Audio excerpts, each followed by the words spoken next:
À travers les siècles, Londres a inspiré de grands écrivains, de grands peintres, de grands hommes d'État et de grands criminels. Mais en 1896, le plus grand de tous ces criminels fit soudain son apparition. Personne ne connaissait son identité.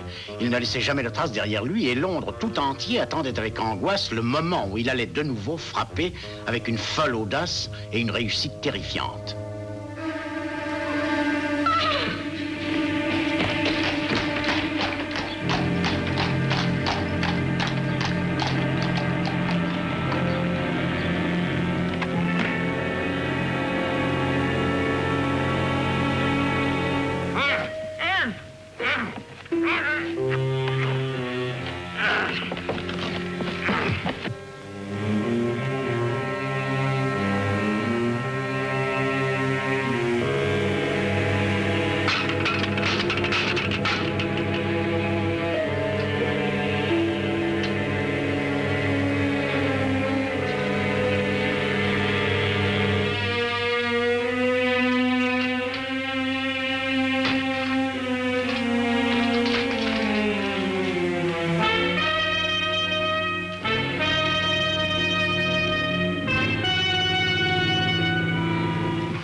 C'est fantastique.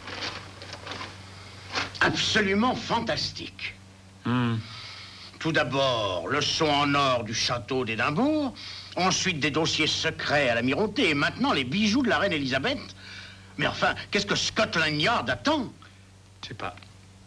Oh, ça me donne des frissons depuis la tête jusqu'aux pieds. Et pas un seul indice pour aucun de ces vols. Vous devez bien avoir une idée sur tout ça. Mais qu'êtes-vous en train de faire? Des recherches. Des recherches? Holmes, vous rendez-vous compte enfin que ces bandits ont volé des secrets d'État et des trésors nationaux? Ah oui, vraiment. Oh!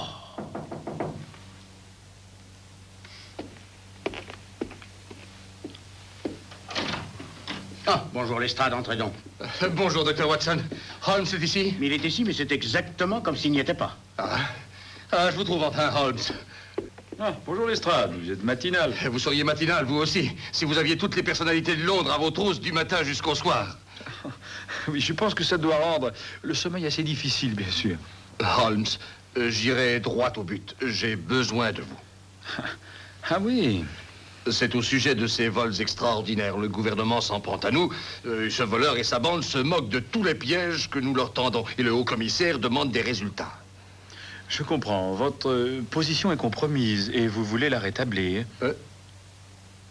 Ah bien, d'accord, Holmes. Envisagez ça comme ça, si vous voulez. Mais Lestrade, la seule chose que vous ayez à faire pour regagner la confiance de vos supérieurs est de vous arranger à capturer ce criminel vous-même. Mais Eh bien, Bien. Au revoir, monsieur Holmes. Au revoir, Lestrade. Au revoir. Lestrade, si je peux vous être utile, n'hésitez pas à faire appel à moi. Merci, Dr. Watson.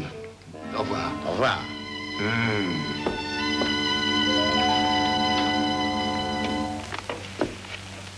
Pourquoi avoir été aussi désagréable?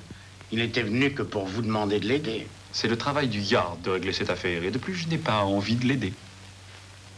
En admettant que vous ne vouliez rien faire pour Lestrade, tâchez de ne pas oublier que la sécurité de l'Angleterre est menacée par ce criminel.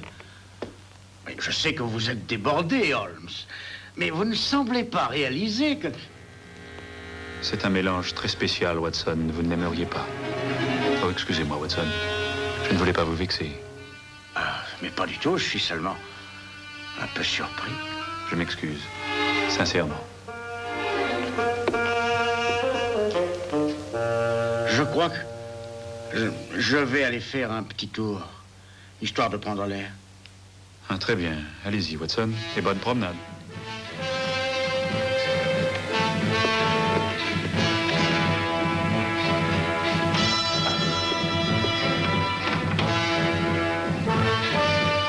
La conduite bizarre de Holmes avait suffi à me mettre les nerfs à fleur de peau.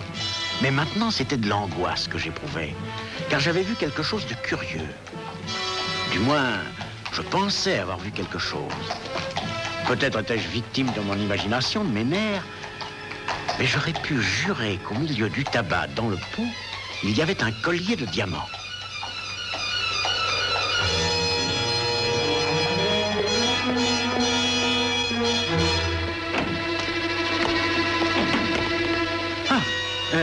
Vous alliez sortir? Oui, vous alliez entrer? Non, je ne faisais que passer. Très bien, excusez-moi, j'ai un rendez-vous. Oh, alors vous voulez bien que je vous accompagne? Bien, à vrai dire, c'est une affaire privée. Je crois qu'il vaut mieux que j'y aille seul. Très bien, mais nous, enfin, je vous verrai au déjeuner. Probablement, probablement.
Écoutez, Watson, j'ai dit que c'était une affaire privée, je crois. Mais écoutez, je ne voudrais pas que vous croyiez que... Non, Holmes, je vous jure. Non. Bien, si vous êtes sûr qu'on se verra pour le déjeuner. Je me rappelle que nous avons déjà abordé ce sujet. Oui, nous avons déjà.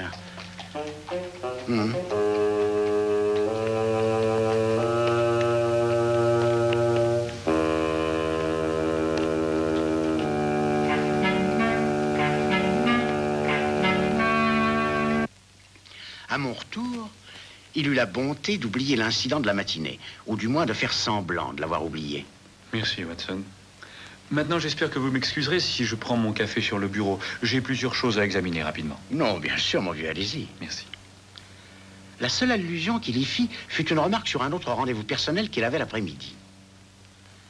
J'eus l'impression qu'il appuyait ostensiblement sur le mot « personnel ». Quant à moi, malgré tout ce que l'expérience du matin avait eu de terrible, j'étais plus que jamais décidé à poursuivre mon enquête. Et pour cela, un point important s'imposait à mon esprit. C'était que pour rivaliser avec Sherlock Holmes, il était indispensable de ne pas s'en tenir aux méthodes ordinaires.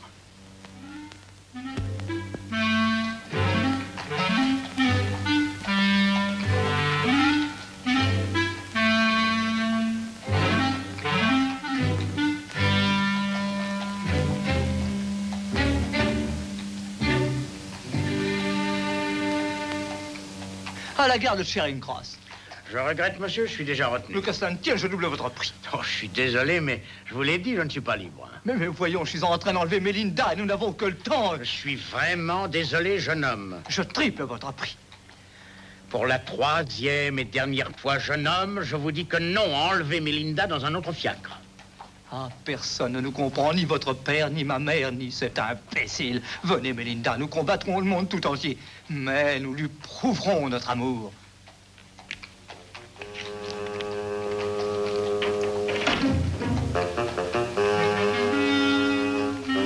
Hé, cocher!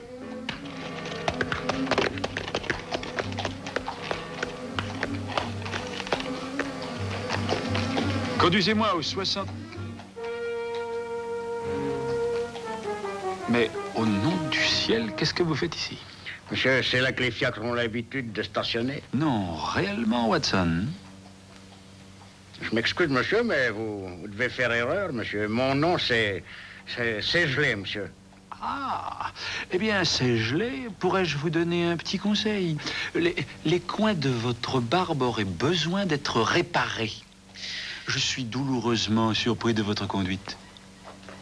Ah, voici la voiture d'un vrai cocher. Cocher? Hé, cocher! Eh bien, bonne journée, c'est gelé.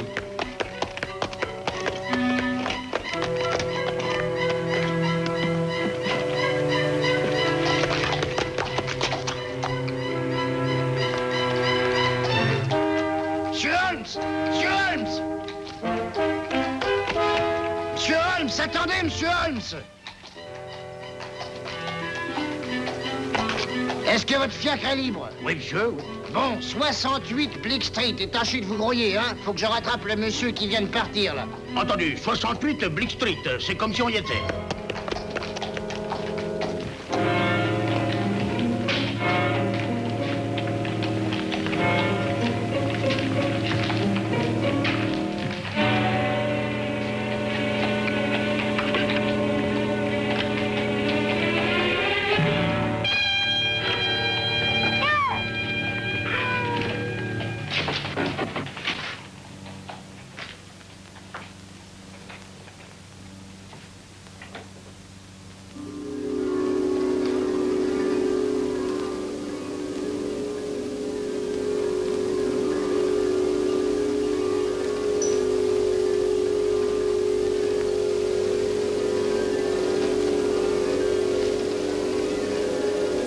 Aucun de vous ne doit plus venir chez moi.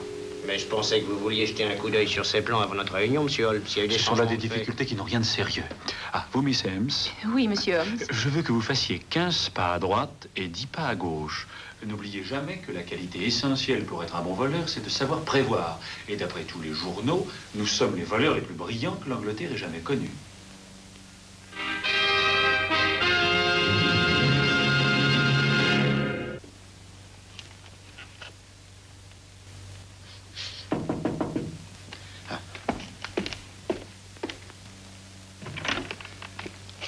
Bonsoir, Dr. Watson. Est-ce que Holmes est ici? J'aimerais lui poser une question. Chut, chut, chut, chut. Je suis si heureux que vous soyez venu. Vous êtes le seul homme que j'avais envie de voir. Asseyez-vous, voyons, asseyez-vous. Et que se passe-t-il? Chut. Écoutez, Lestrade, il faut que vous me promettiez de garder le secret que je vais vous confier jusqu'au jour de votre mort. Si le haut-commissaire ne se calme pas, ce jour-là ne tardera pas à venir. Je connais le voleur que Londres tout entier redoute. Qui est-ce? Holmes. Holmes. Holmes. Oh, Holmes! Pourquoi? Vous plaisantez? Je voudrais bien. Holmes, Holmes! Oh, je ne peux pas le croire. Je peux le prouver. Mais là n'est pas la question. Il faut absolument mettre la main sur Holmes, puis l'enlever et l'enfermer dans une maison de santé. Ah oui. Holmes. Oh, bonsoir Lestrade. J'ignorais que vous étiez ici. Oh, je suis juste venu vous dire bonjour. Ah, bon. Watson, si vous pouviez, oui, si vous pouviez m'aider à fixer ça derrière moi, je n'y arrive pas. Mais certainement. Je croyais que vous haissiez les réceptions officielles. Mais on peut changer Lestrade, on peut changer. Oh, dépêchez-vous, Watson. Je ne voudrais pas être en retard ce soir. Vous savez ce que c'est? Voilà, ça y est. Merci, merci. Au fait, Lestrade, comment se présente votre fameuse affaire? Oh, bien. Enfin, je veux dire mal. Oh, des fleurs. Oui, je dois être le cavalier d'une belle jeune femme ce soir. Ah, ne me demandez pas qui elle est, surtout. Alors, bonne soirée, monsieur. Eh bien, oui. Amusez-vous bien. Bonne nuit. Merci, Watson. Merci, Lestrade.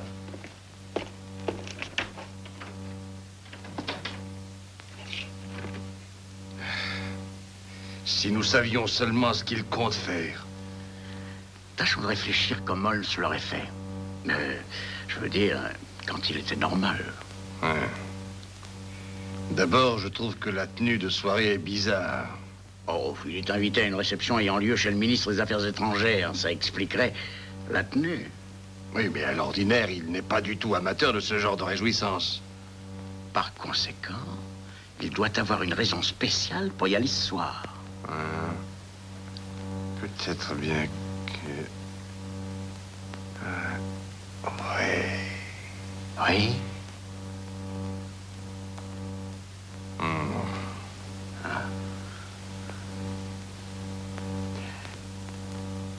Oui, des papiers d'État. C'est ça, des Dans documents. le coffre du ministre. Vite, Watson. Il faut pas qu'il nous échappe. Vous savez, Lestrade, De toute ma vie, je n'ai jamais été aussi malheureux.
Arrêter de boire, de danser, de parler, de se payer du bon temps, alors que moi, j'ai les pieds en sang.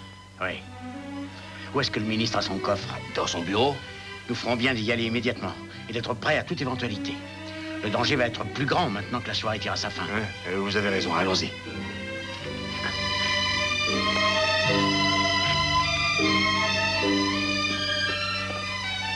Ah, Wilkins. Je n'ai vu Monsieur Holmes nulle part, monsieur. Mais la jeune dame est partie toute seule en voiture, monsieur. Bien, nous n'avons pas de temps à perdre.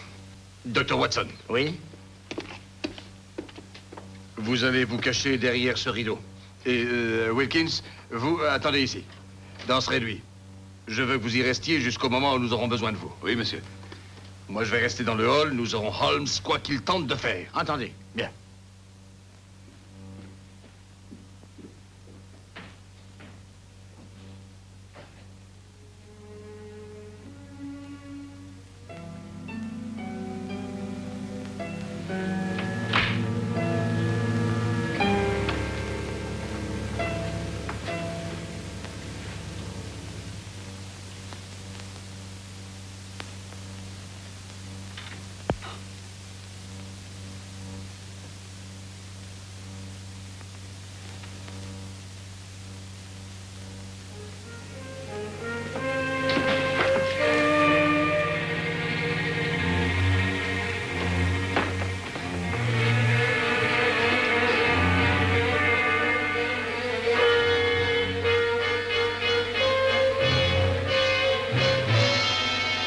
Watson. J'ai trouvé ce type en train de rôder dehors, monsieur Holmes. Joli travail, Toby. Voyons, Holmes, vous ne savez pas ce que vous faites, vous êtes malade. Vous ne pourrez jamais vous en tirer, Holmes. Mais je m'en suis déjà très bien tiré. Toby, voulez-vous demander au haut commissaire de venir nous rejoindre? Le haut commissaire? Scotland Yard? Mais naturellement. Alors écoutez-moi, Holmes, je vous emmènerai en France, ou en Suisse, ou en Espagne. Et alors là, vous pourrez prendre un très long repos.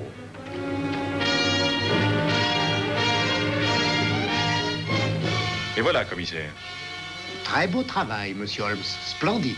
Oh, monsieur. Vous aussi. Mais de quoi parlez-vous, Lestrade?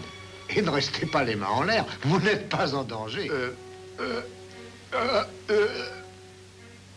Oui, monsieur. Monsieur Holmes, notre pays a envers vous une immense dette de gratitude pour le service que vous lui avez rendu. Service? Danger? Mais qu'est-ce que tout ça signifie, monsieur? Le gouvernement, depuis quelque temps, s'inquiétait beaucoup au sujet de l'efficacité réelle des mesures employées pour garder certains de nos trésors nationaux et certains papiers secrets. La question fut discutée dans les différents ministères et au Yard. Il fut finalement décidé que nous nous soumettrions à un test. Vous aidiez Scotland Yard? Mais pourquoi ne pas m'en avoir parlé? Parce que la seule chance de laisser sa valeur à l'expérience était de la garder secrète. Toute réaction personnelle devait être naturelle. Les hommes de Scotland Yard ne devaient rien savoir, étant eux aussi soumis au test. Il était essentiel que chacun crût à la réalité de ses vols pour que cette expérience puisse être menée à bien. Et les réactions furent stupéfiantes au Yard. Intéressant, Watson. Vous n'avez pas eu confiance en moi. Oh, c'est-à-dire, Holmes, écoutez, Holmes, on va essayer de comprendre. Enfin, voyons, vous devez considérer mon point de vue, Holmes. Je croyais que l'Empire britannique était en danger. Eh bien, oui. Oui, là, vous marquez un point. Oui.